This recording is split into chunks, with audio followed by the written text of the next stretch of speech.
Ladies and gentlemen, can I please have your attention? And I need all of you to stop what you're doing and listen. It's time for the Sports Blitz, the only live-streamed local sports show in Arkansas with all the latest on the sports stories that matter to you. This week, plenty of local high school basketball to talk about. We've got Coach Tony Davis from the Clarksville Panthers coming on to talk with us here in just a moment. Also, college football, Johnny Manziel. Johnny Football wins the Heisman. We'll talk about that and the NFL MVP. Much, much more today on the show. Live from the River Valley Leader Studio, here are your hosts, Mark Freeman and Weldon Braxton.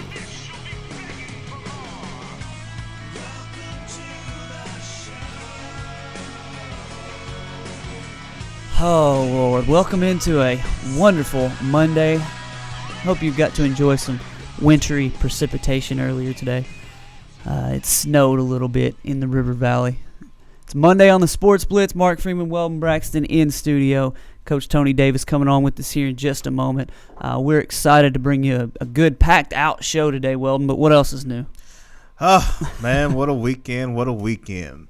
Dallas Cowboys got a victory. You know, you and I are Cowboys fans. Of course, they had to overcome tragedy the day before they beat the Cincinnati Bengals. As you mentioned, Johnny Manziel, the first freshman ever to take home a Heisman Trophy. And then the Arkansas Razorback basketball team went up to Ann Arbor, gave a good effort, but came up just a little bit short. Yeah, we'll hit that basketball game here in a little bit because although the score was a little bit misleading, I thought the game was a little different than what the final score looked like. I actually had to step out for a little bit toward the end of that game, and I heard that the officiating got a little squirrely there at the end. So we'll talk about the Hogs basketball game as they went and played pretty decently well against Michigan on the road. That's been a struggle that Arkansas has had for several years playing on the road at all. You can just see Jekyll and Hyde there. But let's start real quickly with local sports. We've got plenty to talk about today, so you can go to facebook.com/sportsblitz and let us know what you're thinking. We've got a poll question we'll answer here in just a little bit, or we'll ask here in just a little bit, and plenty more that we'll get to. But let's start with the Rack local sports. The Rack Furniture Warehouse over here on Parkway in Russellville. They'd love to hook you up with all your furniture needs. Local sports. This weekend was a wild weekend in local sports. We had basketball throughout the River Valley. Weldon, Russellville played, Pottsville played, Dardanelle played. Everybody played in a tournament, it seems like. And it seems like everybody got second place. It's a rough little weekend there in finals action for these teams, but it's invaluable experience for these guys as well. Absolutely. You hate to lose in the championship. You know, once you get there, you want to finish the job. Russellville and Pottsville came up just short, but again, if you watch these two teams play over the course of their respective tournaments, you certainly have no choice but to be proud of them and what they can do moving forward. I got to watch Russellville play on Thursday, I believe it was. They played against Sylvan Hills, and then also watched Alma play against Sheridan. Both of those teams won. They eventually matched up in the finals. Alma beat Russellville 64-56 to win the Cyclone Classic for the third year in a row. The Alma Airedales have just got Russellville's number there in the Cyclone Classic. But this Russellville Cyclones, like we talked about on Friday, Weldon, very young team for the most part. The best player on the team is a sophomore, Andy Campbell, 34 points on Thursday. I was very impressed with what I saw from the Cyclones. They were able to make it to the finals. They beat Mountain Home in the semifinals after they beat Sylvan Hills, but they just came up a little short against Alma. The Pottsville Apaches also watched them quite a bit this weekend. Watched them on Friday and Saturday. They beat Morrilton, the host, in overtime, and then they came back and fell. I guess they beat Little Rock Christian the first round, then Morrilton, and then they fell in the finals 63-60 to Van Buren. One of those teams that they've got a big guy and then they've got a bunch of shooters. They just set a bunch of screens, run around and shoot threes. It's my kind of team.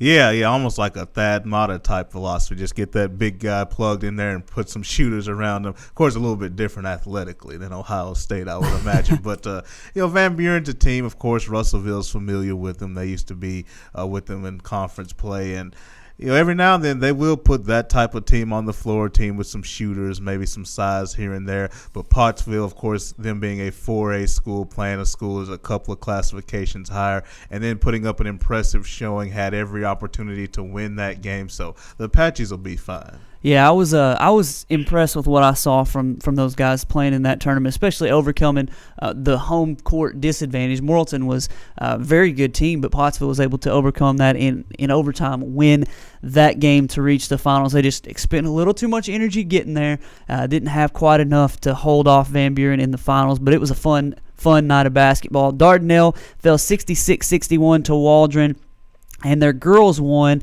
54-43 in their basketball game. And then finally, the Clarksville Panthers girls, they got all the way to the Morrilton finals as well. Just like I said, all these teams get to the finals and just came up a little bit short. So congratulations to the Clarksville Lady Panthers for making it to the finals in the Morrilton tournament.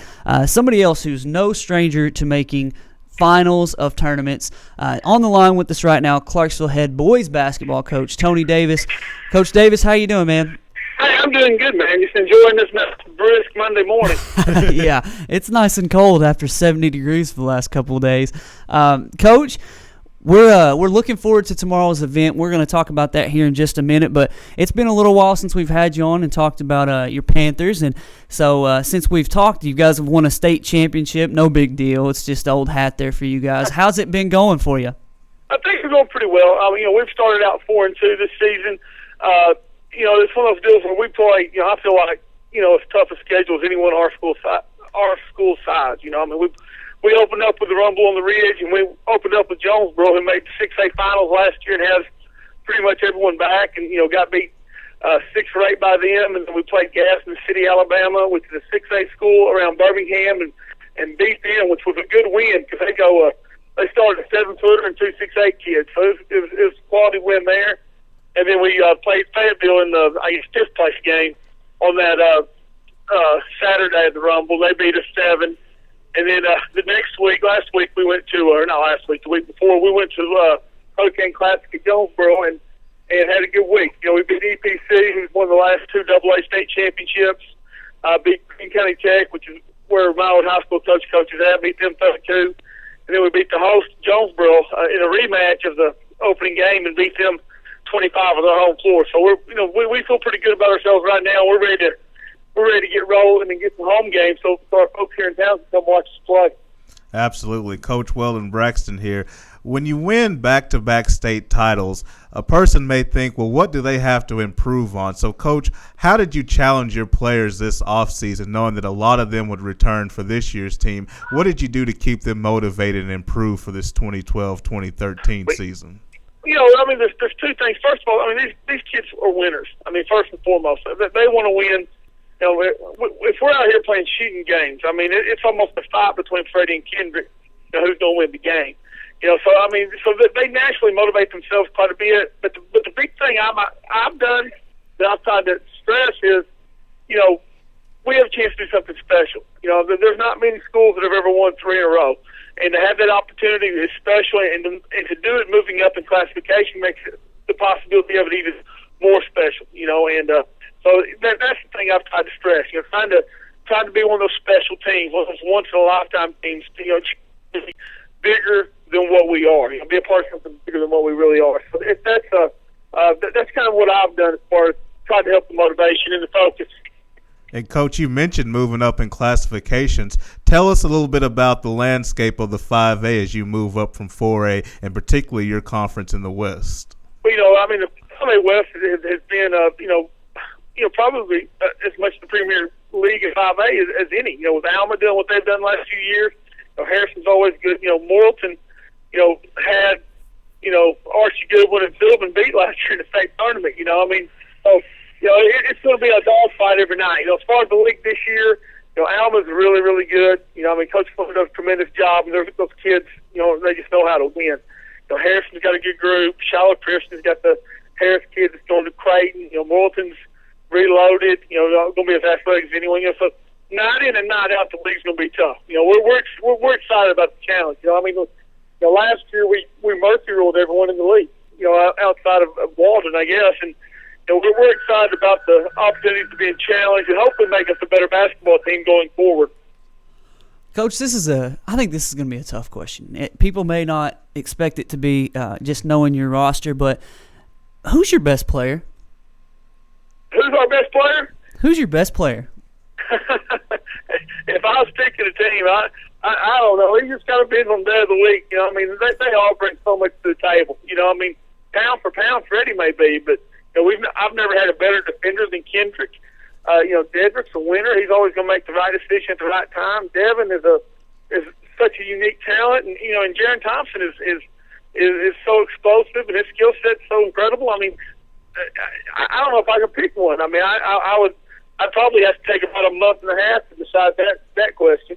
Yeah, you know, that's why I kind of ask, because they all bring something different to the table. And, you know, I gush about them on here on the show every chance I get, just because I enjoy watching them play. And I know that Clarksville fans will enjoy watching them play. I know people that aren't Clarksville fans, aren't from Clarksville, that are making drives to watch them play just because they want to see this team take the floor. Tomorrow night, though, you've got a special event. Why don't you tell us a little bit about the event and what's going to be taking place tomorrow? So what we're going to do in between the girls' game and the boys' game, we're having our ring ceremony. You know, I mean, the kids got the rings last time they came in, but it's kind of a chance to honor them in front of a big crowd.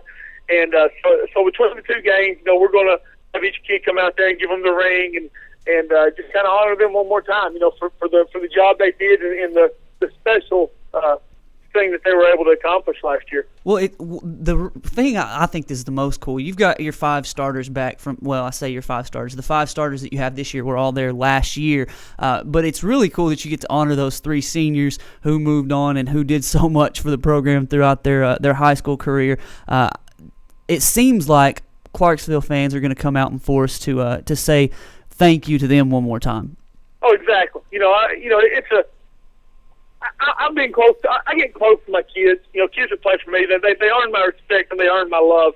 And last year's group is like that. You know, I mean, I still talk to Stumbo probably daily. You know, I talk to Preston South quite often. You know, Norris.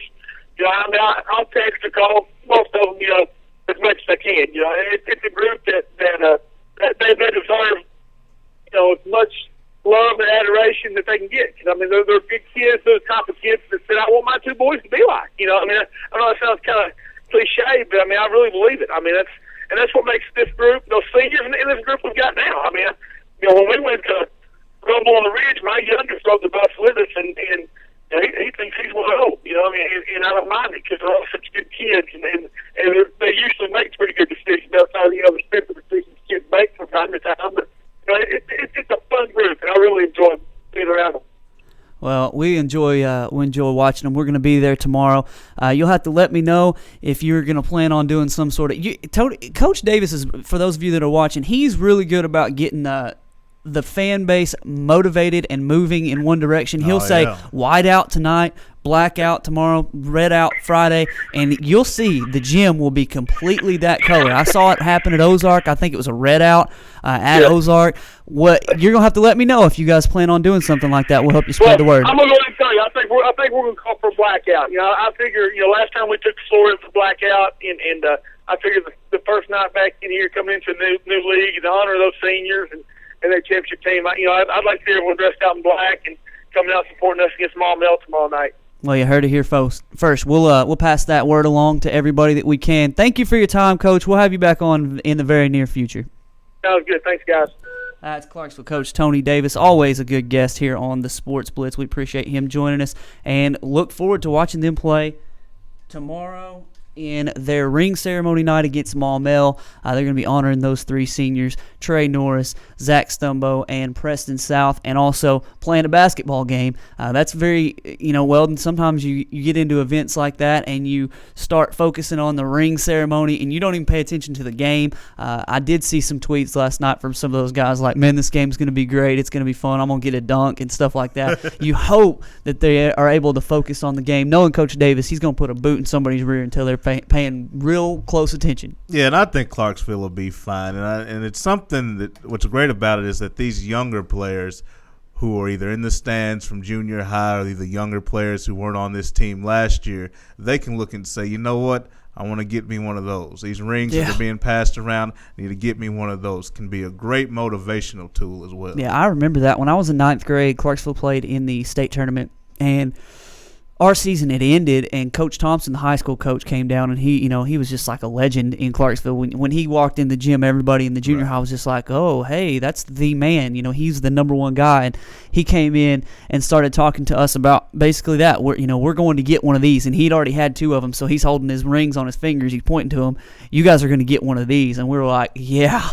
We were all in. We were all about it. So that was just an incredible motivating factor. And that's like you said, those guys at Clarksville want to get one of those. Hey, Pottsville, they're looking for a 4A, good run in the 4A. Russellville looking for a good run in the 6A. There are a lot of teams at Weldon. We're very blessed to have good basketball all around us.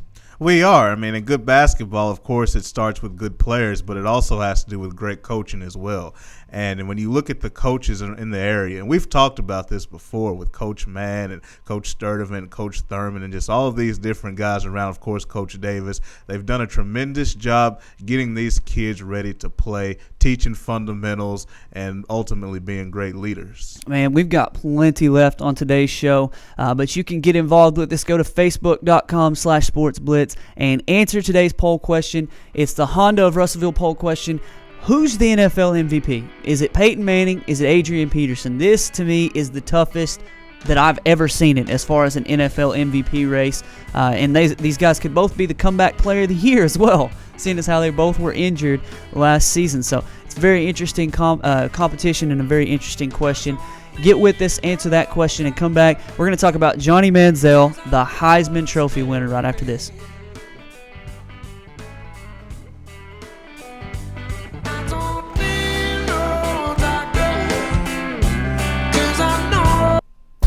Set your sights on savings right now at Honda of Russellville.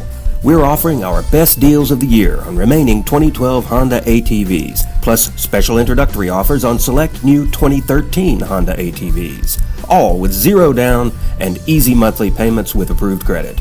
Be sure to check out the all-new Honda Foreman 4x4, now stronger, smarter, and harder working. How about a side-by-side? Well, Honda's got you covered with the Big Red. Honda's Big Red offers a proven Honda engine, automotive-style Honda automatic transmission with no belts to slip or break. Come in for a test ride today at Arkansas's legendary Honda dealer, Honda of Russellville. Hello, River Valley. This is Doug Duval with Arkansas's first Rack Furniture Warehouse, where we have the largest selection of recliners and mattresses in the state of Arkansas.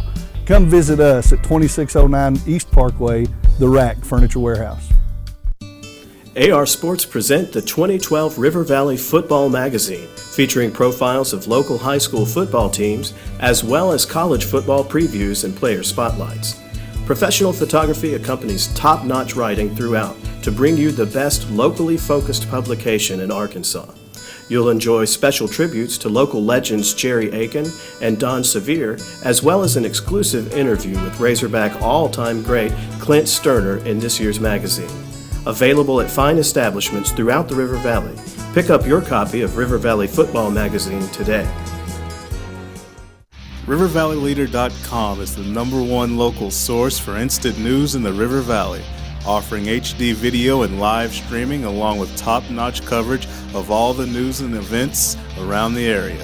The River Valley Leader is the only place to go for all the information you need. Check out the newest local business featured on the site, as well as police news and coverage from important meetings, along with the personal stories, all at one convenient click. Check out RiverValleyLeader.com. Live from the River Valley Leader Studio, here are your hosts, Mark Freeman and Weldon Braxton. Welcome back to the Sports Blitz. Plenty of stuff to talk about here in just a moment. We'll get to Johnny Manziel. It's coming across Twitter right now, Weldon, that not only has Bobby Petrino apparently spoken to Arkansas State about their vacant head coaching job, he's also on the campus of Western Kentucky today. I made mention just a moment ago about how the mighty have fallen. Bobby Petrino, a year ago is an Arkansas Razorback head coach making $3.75 million a year, and now he's groveling at the feet of Western Kentucky University. It's kind of a sad situation for one of the best minds in college football. It is, but, I'm not surprised at all. I mean, I've said this from day one. I understand that the man can flat out coach football. He's been successful, but at the same time, I think people have to understand that administrators and people like presidents and ADs, they have to be held to certain standards. They have to look at other things besides just winning games. I know that's hard to conceptualize, but I said from day one it's going to be difficult for Bobby Petrino to get a job of any significance. I know he was rumored at Tennessee and Auburn and Colorado a little bit, but it just has not shocked me that some of these athletic directors are saying thanks but no thanks. And you're right, he is one of the best minds in the country. I do believe he deserves a second chance at some point, but it just seems right now that no one of any significance, no offense to Western Kentucky or even Arkansas State, but no bigger school is interested in giving him that chance right now. And it's kind of, like I said, it's kind of a shame, but he put himself in that situation, so we'll see how that goes. We'll talk about the coaching carousel here in just a minute because it has not stopped spinning. Let's put it that way. There are a couple different jobs that have come open and some different moves. There's some stuff that happened this weekend that I didn't necessarily foresee coming, so we'll talk about that here in just a minute. The number one story of the day, obviously we start with local sports just because that's what we care about around here, but the number one story of the weekend in sports in general, Johnny Manziel, first freshman to ever win the Heisman Trophy. Yeah, I mean, Johnny football, he's been sensational all year. I mean, here's a guy whose highlight package is rivaled by no one's. There was concern going into the vote, well, would anybody vote for a freshman, or would this freshman get enough votes? Because, of course, a freshman had never won the Heisman. Now, granted, he is a redshirt freshman. He's actually the second youngest to win the Heisman. Mark Ingram, a true sophomore, was the youngest. But you look at the geographic breakdown of how this vote went, and it just really tells you how spectacular he was. He almost won the Midwest region. And, of course, we know who resides in the Midwest, Manti Te'o, the linebacker for Notre Dame, who finished second. But the whole conference realignment, I thought Joe Tessitore brought up a great point because this is something I mentioned back in September when I thought Geno Smith was a viable candidate. Conference realignment has affected the Heisman race because now you have conferences overlapping geographic areas. Geno Smith, a guy who was from the Atlantic region, he got a chance to be exposed into the Big 12 area. And same thing with Johnny Manziel. He's still in that Big 12 voting area, but he still gets to be in front of SEC fans' eyes and the voters and so forth. It did not surprise me that he finished stronger in the South than he did in the whole Texas area because I had a feeling if Johnny Manziel didn't win the Heisman, it wouldn't be because he was a freshman, but it would be because of the resentment from people in that area that, A&M, they left us. We're not going to vote for him in this region. So it didn't surprise me that the South supported him more than that western region where Texas, Oklahoma, that Big 12 area. Johnny Manziel, we were talking about this for the last couple weeks. I thought it was pretty much a no-brainer that he would win the Heisman because of the precedent before him. You see Tim Tebow put up these astronomical numbers in the SEC. He wins the Heisman. Cam Newton comes in and breaks those records. He wins the Heisman. Johnny Manziel comes in and breaks those records. He wins the Heisman. That's just the way we saw it coming. But the more we heard about the backstory of Manti Te'o, the more I thought, well, if they voted for him, I wouldn't be too upset. But he had a lot of stuff working against him. And I saw an interesting graphic the other day from Dat Wynn. You remember him from Texas A&M?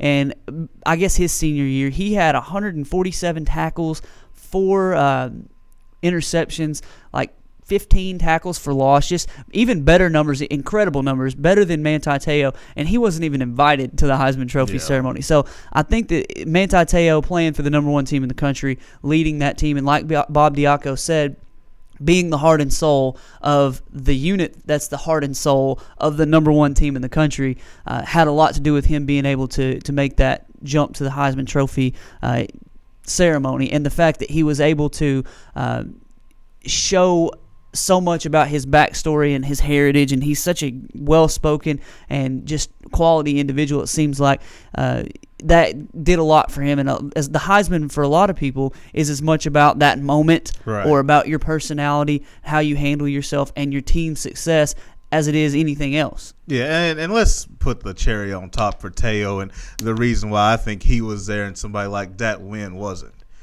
he wasn't just any team that he led to being 12-0. I mean, it wasn't Alabama, who's been competitive for a while. It wasn't Texas, USC, these other schools who have been in the mix over the last few years. He brought back Notre Dame, the school that had basically been dormant for the past 2 decades, a school who really hasn't been relevant in terms of winning a national championship in quite some time. We know Notre Dame is the most polarizing college football program in the country. They're like the New York Yankees. You either love them or you hate them. He led them back to prominence. He led them back to the national title game. I know absolutely that carried weight, although I think he was a good enough player to justify being there. Certainly being a Golden Domer didn't hurt. So you said Manziel also? I did. You think he deserves it? I think he deserved it. And, the thing I said Friday about every year, the question is every year is the best player in the country an offensive player. I don't believe so, but that doesn't necessarily mean that the best player in the country in a given year can't be a quarterback. I think this is one of those years where the best player in the country won the award, and I have no problem with that. It's just the totality of the Heisman vote since its inception of basically every year the best player in the country is deemed to be a quarterback or a running back. That's issues, true. That's true. Watch this smooth transition. This is journalism at its finest here. The one time this Johnny Manziel winning the Heisman is going to set a precedent that I believe should have been set in 2004. AP. Adrian Peterson should have won the Heisman Trophy. Kid is incredible. I mean, as a freshman at Oklahoma, he was just unbelievable. And not much has changed. 1,600 yards in the NFL season, and he is a part of our poll question today. We've asked, who should be the NFL MVP? Peyton Manning or Adrian Peterson? You don't get another choice. There's no need for anybody else to even be in the discussion. It's Adrian Peterson or Peyton Manning. The Broncos won, 9 in a row now or 8 in a row? Eight. I think it's 8 in a row, yeah. And Adrian Peterson has got 1,600 yards through, I think, 13 games off of season-ending ACL and MCL tears in the final game of last season. Just incredible that he was able to play at all this year. Well, he could have come in late in the season or midway through the season, but he never missed a game.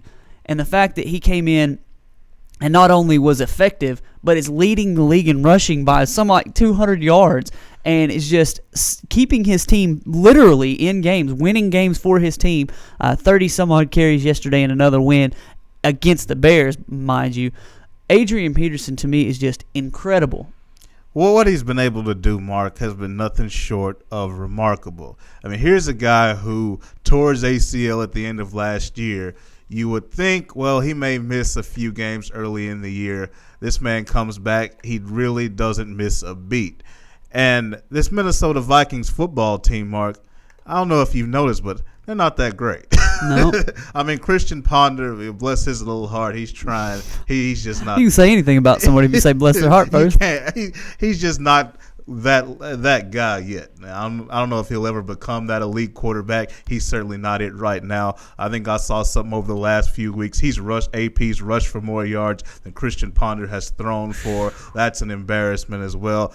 And we talked about Manning and Peterson a couple of weeks ago, and the reason I leaned towards Manning was because the Broncos were winning games. They were in control of that AFC West. The Vikings at the time were below 500 and kind of stumbling around. Well, the situation's changed a little bit. The Broncos are still winning, but the Vikings are now over 500. They look to be in decent shape. I don't think they'll make the playoffs, but the fact that they're winning games now really makes Adrian Peterson neck and neck with Peyton Manning.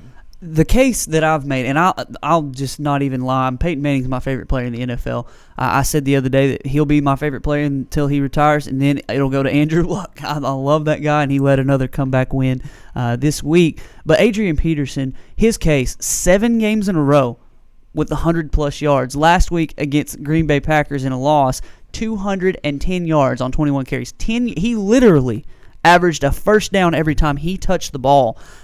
Just absolutely incredible what Adrian Peterson was able to do last week. Well, then this week, just a measly 154 yards on 31 carries with 2 touchdowns in a win over the Chicago Bears, who are fighting for a playoff spot. It's just what he's done, 1,600 yards, averaging 6 yards a carry, it's just unbelievable what Adrian Peterson's doing. And then look at the other side.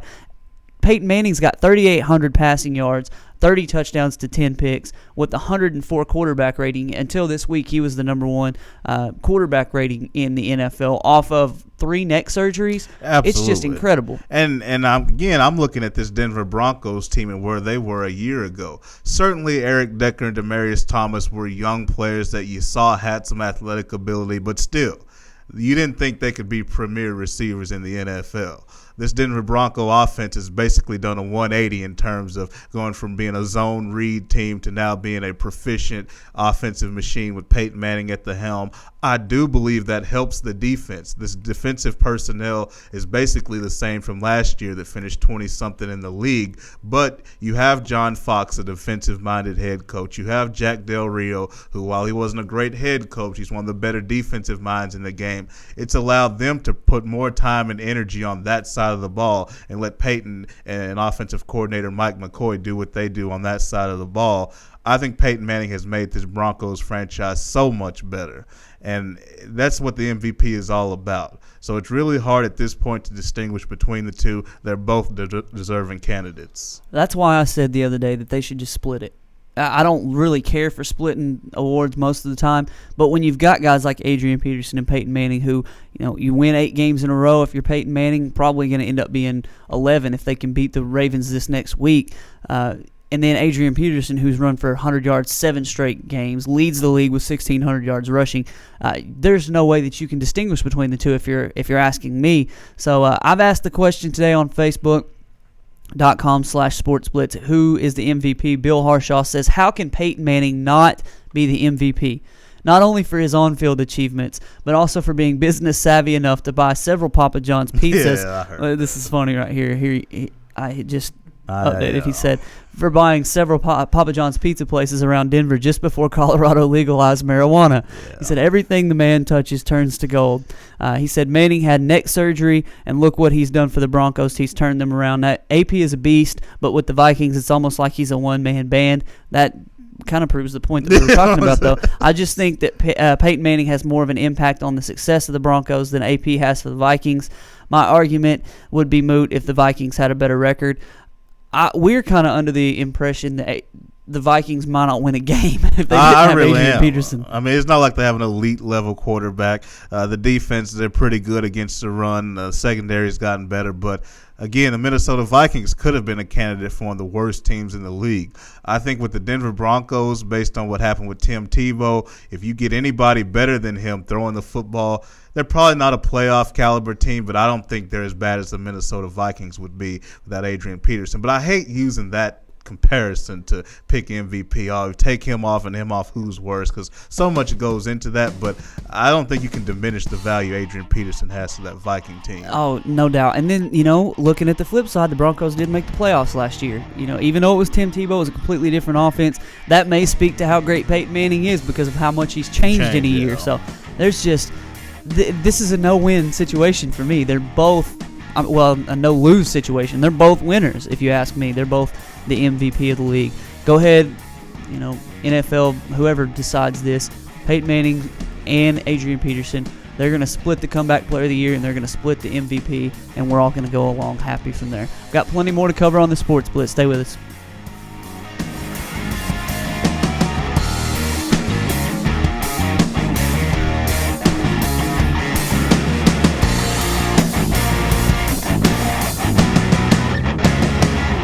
Today, there are more than 20 brands of cars being sold in America. So to be noticed, Ford and Cogswell Motors have to go further than anyone thought we could. How does Ford stand out above the crowd? Not just with plug-in vehicles like the new 2013 Ford Fusion Energy that gets a projected 100 miles per gallon equivalent, but also with a line of gas vehicles equipped with the innovative EcoBoost engines combining power and efficiency, plus a full measure of technologically advanced features. We invite you to stop into Cogswell Motors today. We go further than anyone thought we could, so that you can go further too.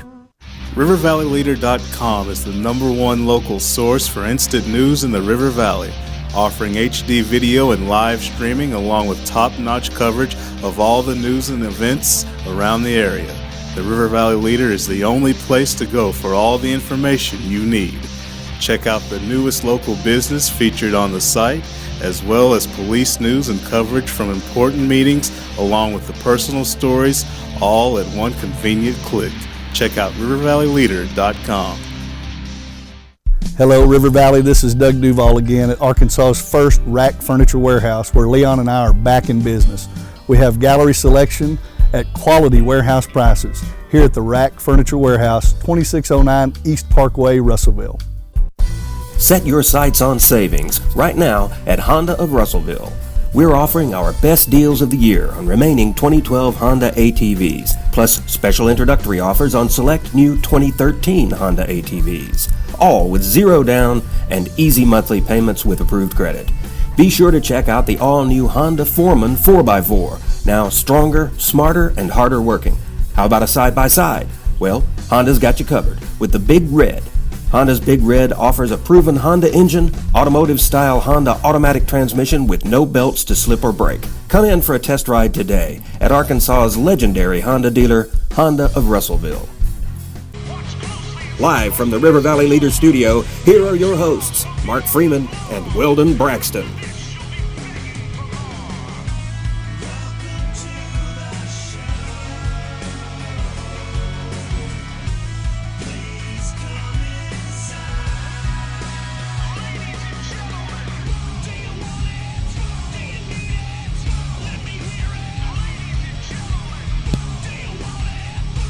Welcome back to the Sports Blitz. Mark Freeman, Weldon, Braxton. We got Brad Caldwell on the line, and we're just talking off the air about some of the coaching staff moves that we were expecting Coach Brett Bielema to make with regards to the Arkansas Razorback football coaching staff. You know that Paul Petrino took the job at Idaho. You expect that the defensive coaches are going to be gone, seeing as how Brett Bielema is a defensive coach and he'll want his own scheme put in. You would expect that he'll bring in an offensive coordinator of his own, so that leaves a lot of coaches without jobs and a couple guys who we had heard are going to be retained, like guys like Bobby Allen. I don't know if it's a coincidence that he's got two sons that are going to be playing for the Razorbacks, or if they really like him. I've heard that he was going to be retained as some sort of high school relations guy, or some sort of off the field coaching job. And then we'd also heard that Tim Horton, the recruiting coordinator, was going to be retained in some capacity. But Brad, sounds like you've heard a little something different. Well, yeah, I've heard that Tim Horton could. Now, I'm not saying he's gone, but I think he's on the fence right now, which, a lot of Arkansas fans look at Tim Horton as one of their own, number one. And he played for the Razorbacks. His dad was a Razorback legend, coached at UCA for a long time, won national championship down there. So Tim is a true Arkansan. And so I know that there's a lot of attachment there, but I don't know if Horton is looking at another job. I know that Horton has interviewed for the Appalachian State job. He coached out there, and I can't recall their coach's name. They just either he retired or they fired. I don't know which offhand, but he has interviewed for that job. So I don't know if it's because he may be getting that job or he's gotten that job, or they're just not going to retain him. But there is a chance that Tim Horton may not be there. But from all indications, Bobby Allen, dad of Brandon and Austin Allen, I think that helps him quite a bit. Going to be a high school relations guy for the new Razorback football staff. Now, I also have heard that the leading candidate for the offensive coordinator's job right now is Jay Norville of Oklahoma. He's a co-offensive coordinator out there, which usually co-offensive coordinator is title only. So, he would be a brand new offensive coordinator calling his own plays. Interestingly enough, though, Norville, obviously from Oklahoma, they throw the football quite a bit, which, Coach Bielema is known for his running prowess. They run the football and run it a little bit more after they run it. So that's kind of interesting. And I have heard one other thing, too. Paul Haynes is not necessarily out the door yet either. I'm not saying he's going to be for sure, but I don't know if they're looking to possibly retain him as a coach. I do not think he will be the defensive coordinator, but there are some indications that say that he could possibly still be on the staff. That means they must have a little bit of confidence in him. after watching last year, I know it seemed like he had a hand tied behind his back all season long. Arkansas's defense was really young, and it hurt for the most of the season. They came along toward the end there. Maybe they see something. Maybe Coach Bielema sees something, or maybe he likes the recruiting side or the development side or something that Haynes was able to do at Ohio State and then over here at Arkansas. Right. Yeah, I think when you look at Paul Haynes, I think you see a coach who's young and who may have some coaching talent, but really needs a hand over him guiding him. I just think back to that Cotton Bowl against Kansas State, and we all loved him, and then that love went away quickly this season. But, Brad, we see now Coach Bielema, he's settled in, well, somewhat settled in. Now he's on the recruiting trail. Anything going on as far as players he's talking to? Well, the only thing that I know of, just from what I've seen, is that everything seems to be positive. There seems to be very positive feedback when it comes to Coach Bielema. And, the one thing that I can see right off the bat from Coach Bielema, he's very much a stand-up fella. One of the reasons that Coach Bielema got the job in the first place was because he wrote Jeff Long a handwritten note sometime in September or October telling him how impressed he was and how he handled the Bobby Petrino situation. And that's the kind of guy that Bielema is. I want to say that every time that he appears on the Jim Rome show, he sends Jim Rome a handwritten note saying how he appreciates him, allowing him to be on his show and things of that nature. And so he's a very stand-up guy. He's a very positive guy. He has some charisma about him. And at this point, it seems to be positive on the recruiting trail. I'm excited to see what he does. I think that, I know that his recruiting classes at Wisconsin weren't huge, and I'm not saying that Arkansas is going to vault up into the top 10 every year as far as recruiting goes, but at the same time, he's 1,200 miles, 1,300 miles closer to Florida than he was. He's much closer to Texas than he was. He's going to be able to pull guys that he wasn't necessarily able to pull at Wisconsin. So, and names in state, such as Alfie Tenpenny and Hunter Henry, all positive feedback so far. So far, thumbs up for him. He's just been making phone calls from what I can understand, but things are turning out pretty positive as far as the hire goes so far. It sounds to me like Alfie Tenpenny and Hunter Henry are both excited about the hire.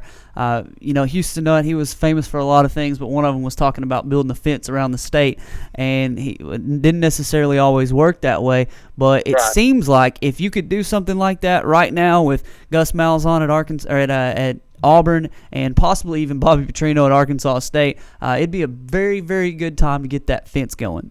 Yeah, you're exactly right. But I'll say this right now. I'm not sure that Gus Malzahn's going to be able to come in to Arkansas like he has in the past. I think there's been some severe backlash. I don't blame Gus. I'm going to tell you that right now up front. No. I don't blame him for what he did. But there's been some backlash over him leaving Arkansas State for the fact that he said, I'm not a one-and-done guy. I'm going to be here for a while and this and that. And then he ended up leaving to go to Auburn. I don't blame the guy. I mean, he got a $1.5 million raise. There's not one person out there listening. There's not one person out there not listening that wouldn't take a $1.5 million raise. I don't care what you say. He would have done it. But there is some backlash from it. I think that at this point, Arkansas could be set up, depending on who, Coach Bielema surrounds himself with, which I think you will see Arkansas pay top dollar for assistants for the first time in its history.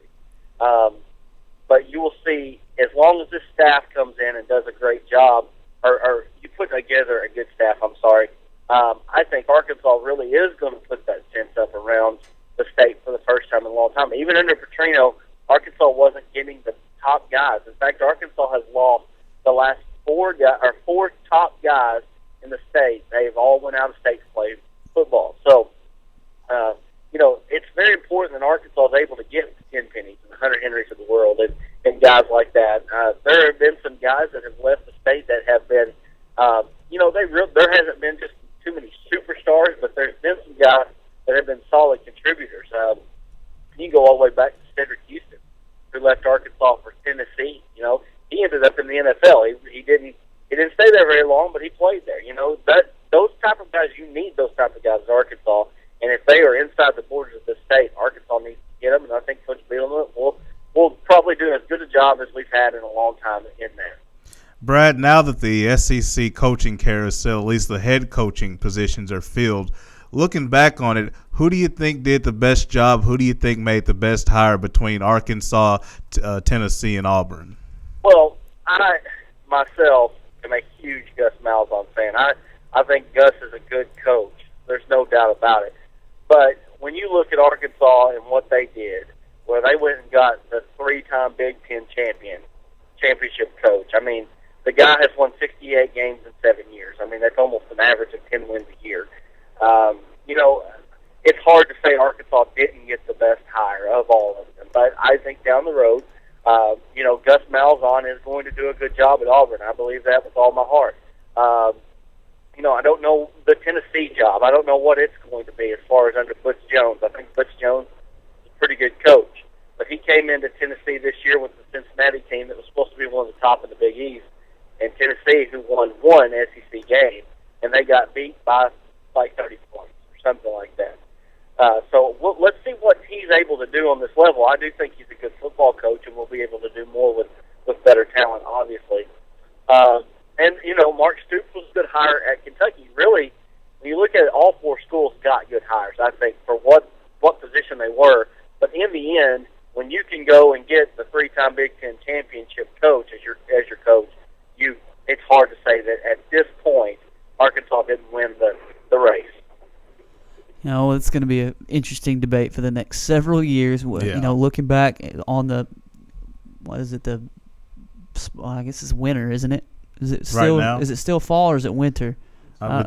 This is still fall. Yeah. The fall of 2012, who made the best coaching hire. We'll look back on this for a couple years, and hopefully as Arkansas fans, we're looking back at it with fond memories like, I remember when Auburn thought they had a better coaching hire than we did. Remember when Arkansas State thought that they were going to be something? Or we'll look back on it for the next couple years, hopefully with good memories of Brett Bielema doing great things. Brad, let's switch gears real quickly. The Hogs took on Michigan on the road Saturday morning. Score kind of got away from the Hogs there at the end, but it was a respectable performance from the Hogs on the road. When on the road the last several years, it's been very, very little to respect. Yeah, well, a couple things that I saw. Number one, Arkansas didn't get to the free throw line very much. Now, I don't know if you want to attribute that to officiating, however you want to go, but I know at one point at the very end of the second half, the fouls were 9-3. Arkansas is going to foul more than most teams do, especially on the road. I think Arkansas got jobbed a little bit by only shooting 4 free throws, 2 of them coming off a technical foul at the very end, where they were the cherry on top with the dunk, and Burke gets a technical for hanging on the rim. Arkansas shot 0 free throws in the first half. Michigan shot 8. Michigan ended up shooting 18 free throws for the game, and Arkansas shot 4. It's hard to win like that. Michigan was 15 of 18. Arkansas was 3 of 4. It's a 12-point difference at the free throw line. That's a 1-point difference there if you take the free throws away. Michigan is a very good basketball team, no doubt about it. I think that Arkansas looked better for the most part on the defensive end in the half court. There were times that had lapses, but they definitely had some times where they did a much better job in the half-court defense, which has been the huge problem early in this year, has been their half-court defense has been horrible. And they're still allowing way too many points. But I do think that this basketball team grew up a little bit on Saturday, and I think through the conference season, Arkansas is going to be playing this tougher schedule in the preseason. You're going to see Arkansas from this point forward. They're going to get on a roll. They play a bunch of football up until they go to Texas A&M first game of conference play. You're going to see them get on a roll. You're going to see them win a couple ball games here. They'll probably finish the non-conference season at 9-4, and then they're going to go into the conference season. And I think that they're going to benefit. I think this is a bubble NCAA tournament team once it's all said and done. But they're going to have to do some makeup work in the conference season because they have already lost 4 games. They have lost 4 or 5 pretty good teams they play. But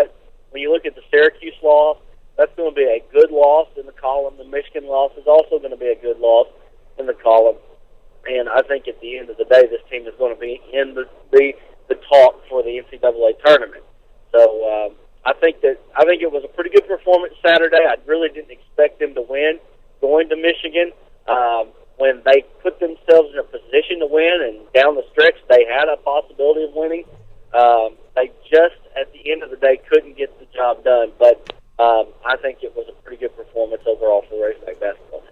Yeah, Brad, I agree. And I think the biggest part about what Arkansas did was their second half adjustments to that half-court Michigan offense that you mentioned. I mean, they started communicating more on defense. But, just zooming out a little bit, when you look at the landscape of college basketball, no one seems to be running away as far as being the best team. So what do you think about the top teams in the country right now and who may emerge into the Final Four?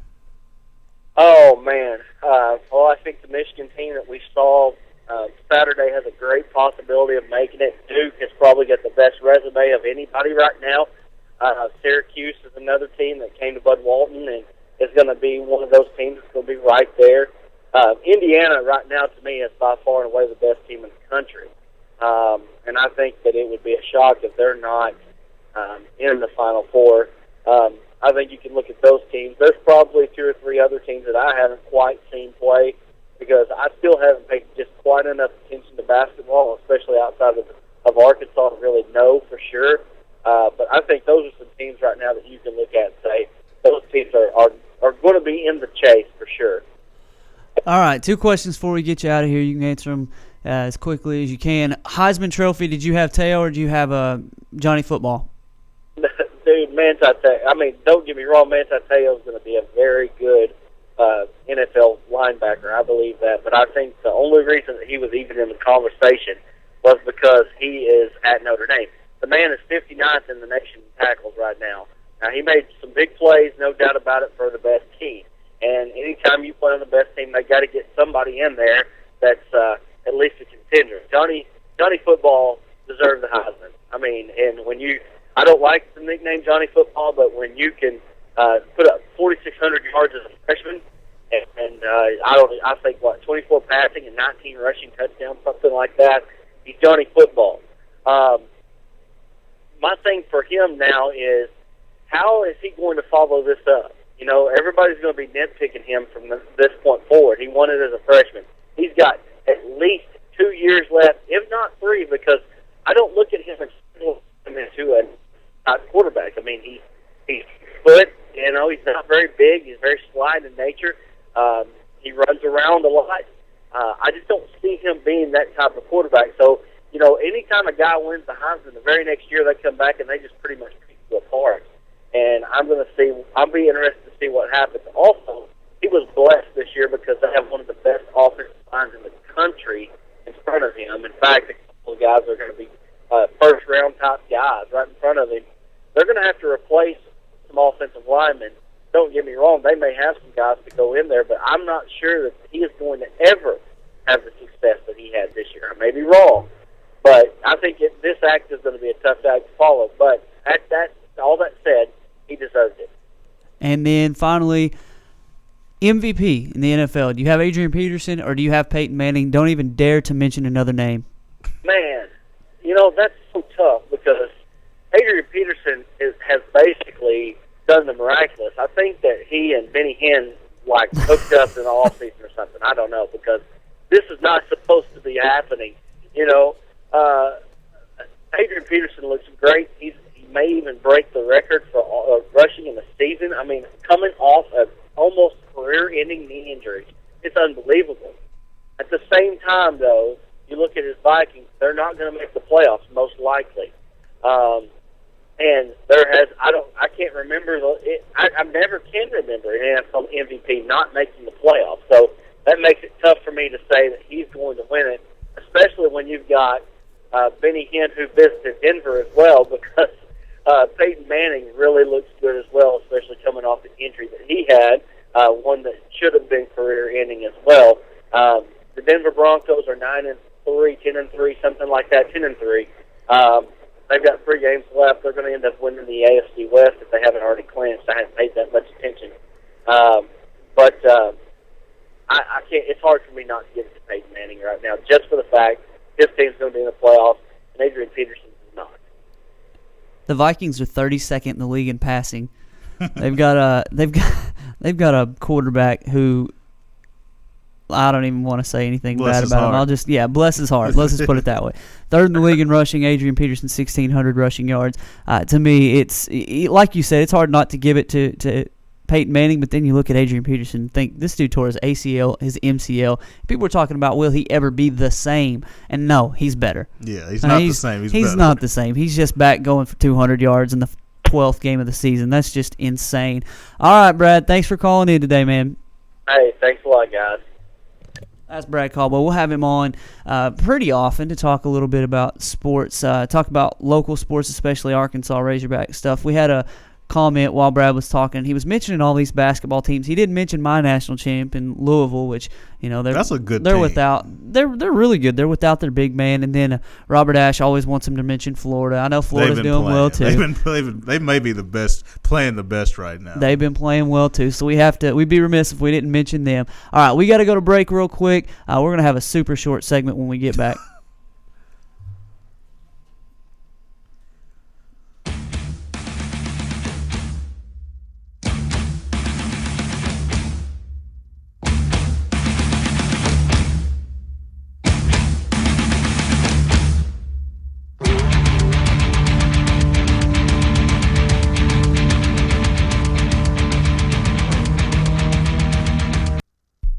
Hello, River Valley. This is Doug Duval with Arkansas's first Rack Furniture Warehouse, where we have the largest selection of recliners and mattresses in the state of Arkansas.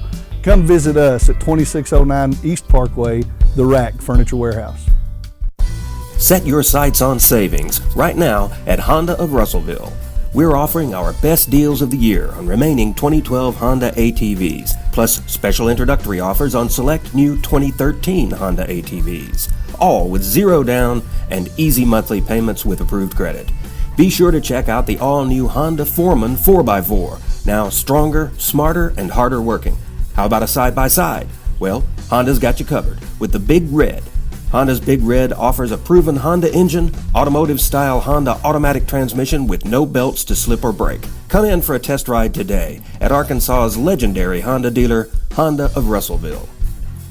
Hello, River Valley. This is Doug Duval again at Arkansas's first Rack Furniture Warehouse, where Leon and I are back in business. We have gallery selection at quality warehouse prices here at the Rack Furniture Warehouse, 2609 East Parkway, Russellville. Today, there are more than 20 brands of cars being sold in America. So to be noticed, Ford and Cogswell Motors have to go further than anyone thought we could. How does Ford stand out above the crowd? Not just with plug-in vehicles like the new 2013 Ford Fusion Energy that gets a projected 100 miles per gallon equivalent, but also with a line of gas vehicles equipped with the innovative EcoBoost engines combining power and efficiency, plus a full measure of technologically advanced features. We invite you to stop into Cogswell Motors today. We go further than anyone thought we could, so that you can go further too. Live from the River Valley Leader Studio, here are your hosts, Mark Freeman and Weldon Braxton. I mean, I'm just of the opinion that if a rookie quarterback can come in, guys like Cam Newton, guys like RG3 and Andrew Luck can come in and just light it up, Andy Dalton even, you know what they've got from day one, you shouldn't give them more than 2 years. If Christian Ponder can't get the job done by now, he ain't going to. Yeah. And we know what he was coming out of Florida State. We knew exactly what he was, and that's what he's been. And I agree with you. And the reason I agree is because today's world, the way college football is played, where you have more NFL concepts and more NFL standards and things you do from a play standpoint, these players are more ready than ever. And so I think a shorter window is acceptable. And Mark, as we close up shop here, we got a few headlines. Of course, one of the bigger coaching carousel moves, Tommy Tuberville leaves Texas Tech to take the job at Cincinnati. Could be out running the mob there as he was kind of getting on the hot seat. I really think he could. And, he goes to Cincinnati. He's familiar with the AD, so the Texas Tech job is open. Colorado, you talk about messing up a coaching search and fumbling it. I thought Tennessee fumbled theirs. No, Colorado. But they finally settled on Mike McIntyre from San Jose State. And Marcus Lattimore, the great South Carolina running back, is declaring for the NFL draft. I do want to mention something, talk real quick about something Brad just said. Jay Norville, if he is the guy at Arkansas, I think Brett Bielema has a tendency to not still run the football, but still mold his offense and let his offensive coordinator have a little bit of his stamp on it. I think you saw a few more spread things from Wisconsin because Coach Matt Canada coming from Northern Illinois. So I think it'll be interesting to see what happens with the OC job. Mark, there is so much. Do want to extend our condolences to the Dallas Cowboy family. We know what happened with Brown passing away, and of course you have the tragedy there with the defensive lineman Brent, who was involved in the DWI situation. Just really unfortunate. So our hearts will go out to them. Yeah, definitely tough for the Cowboys to get a win under those circumstances at the Horn against the Cincinnati Bengals. Yeah, on the road. Just a incredible win for the Dallas Cowboys with that type of situation going on. So we definitely want to pass along condolences to them as well. Just a lot of stuff that we're going to have to get to on Wednesday with the NFL Power Rankings. That's one of our favorites, a Wednesday staple. I feel like things are going to stay semi-stable from last week. Somebody might drop Falcons. There are going to be some. Oh, definitely going to drop some. There are going to be some teams. Oh, yeah, tonight, Monday Night Football, we've got the Patriots and the Texans. Who's at home? It's in New England. It's supposed to be rainy, cold, maybe even snowy. Who knows? Maybe. Is it going to be snowing there? I know it was snowing last night in Green Bay. Rain. I hope so, because I'm going against the Houston Texans kicker in fantasy. I need him to struggle, so please. Lord, my fantasy football team just ruined me yesterday. A 2 seed, losing in the first round. That's just fantastic. Love that one. All right, well, that's all the time we've got for today. We'll be back on Wednesday. We'll take your calls and your information, whatever you want to let us know. But join us back here on the Sports Blitz, 11 o'clock on Wednesday. For Weldon, I'm Mark. Take it easy.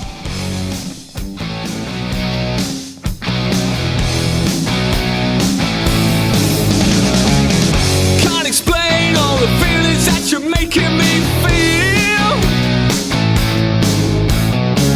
My heart's in overdrive and you're behind the steering wheel. Touching you